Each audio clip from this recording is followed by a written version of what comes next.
In order to remove ceramic floor tile, you will need to get one of these jackhammers.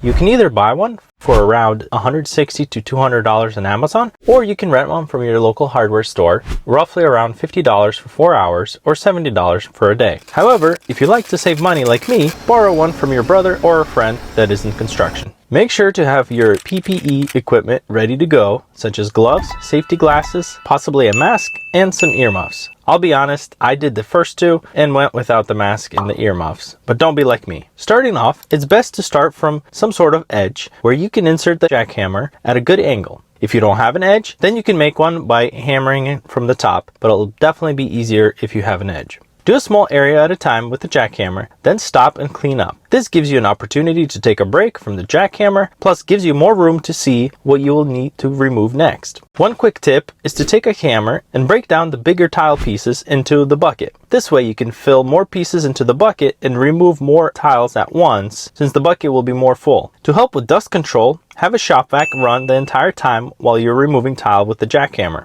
especially when you're removing the thin set on the second pass. That tends to create the most dust. You can see I even tried taking my vacuum hose and taping it to the jackhammer so that it could pick up the dust right away. It seemed to help, but eventually the tape ripped off since I was using painter's tape. But I imagine if you use duct tape, it will do better. It helps to sweep the floor and see what spots need to be done again to thoroughly remove the cement.